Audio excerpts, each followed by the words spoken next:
So to me, it's more of building relationships, making sure that they know that they are loved and cared for, and that this is a safe place for them to be who they are.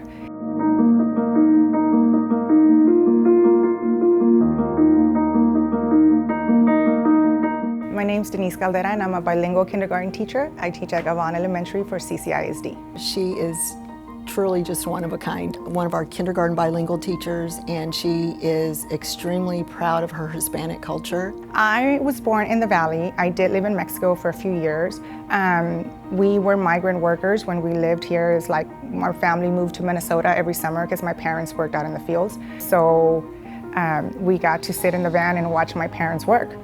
I'm gonna get emotional, sorry.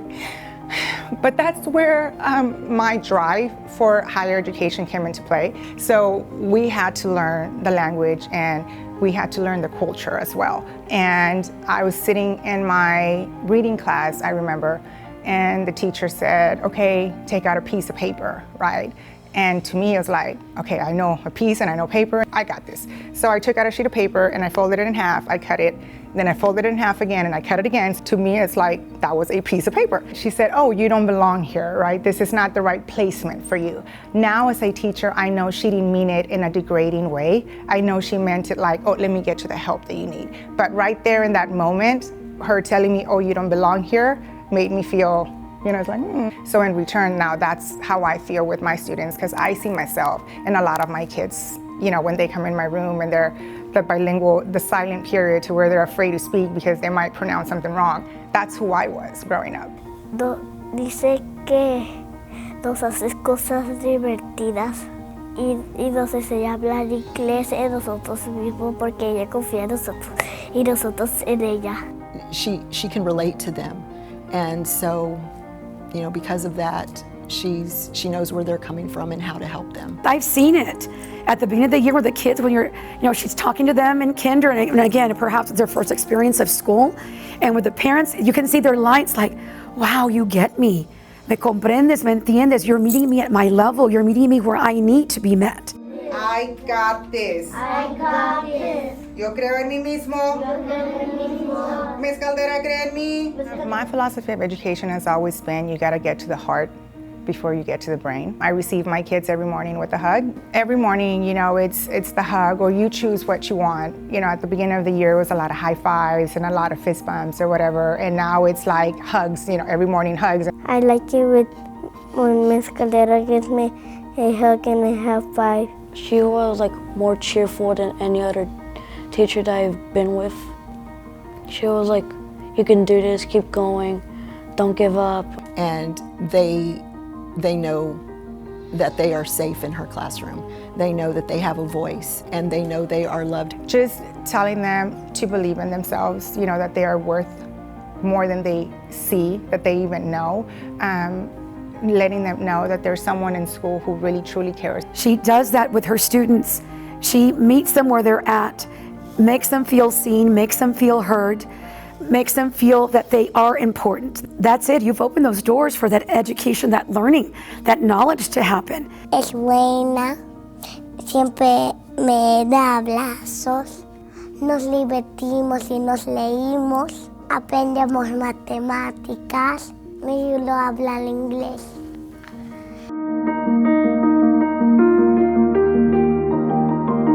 She's worked at some campuses where I guess you would say there's some students who are probably, they've got a rough home life. I was teaching kinder, and I had a student whose father was murdered. I went to that child's dad's funeral, and that child sat next to me the entire time. He had a hard life, he was at risk academically, but then after that funeral, even though it was a very sad situation, but that brought us closer together because we built that bond, and he knew that I was going to be there not only for academics, but for whatever he needed, that I was going to be that support system for him and his mom. Because of that attendance that she made, she made a difference in that child. And that child went on to be an exceptional child. And now he's in college, he's succeeding in life. And so basically she was enabling him to break that mold because of that seed that she planted and because of that openness and that teaching from the heart that she has.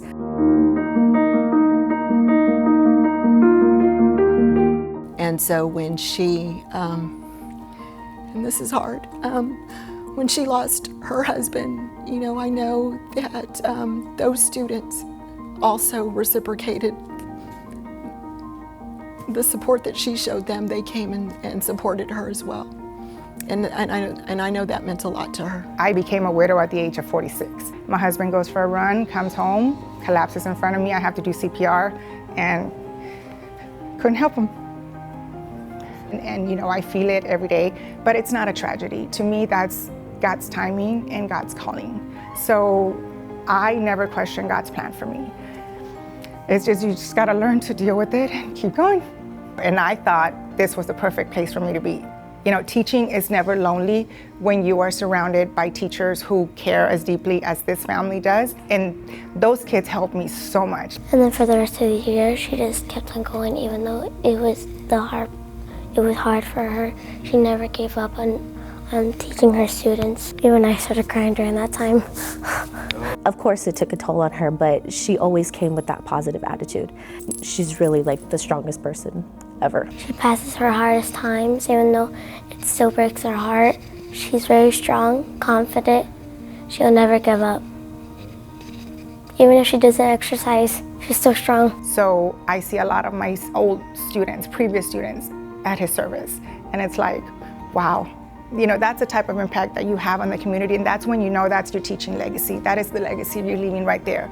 You've taught others compassion and empathy, and you were there to support them when they needed you. Even though you didn't ask for them to be here, they showed up. And one of my boys, he's 23 now, married, and he says, you always made us feel love when we were in your class, and we knew you needed us now. So we're here to support you. That just touches you to where it's like, everything I'm doing is for a reason. It's like you're doing a lot for them right now, even though you don't see the full growth of it. Later on, when you least expect it, it comes back and it shows up.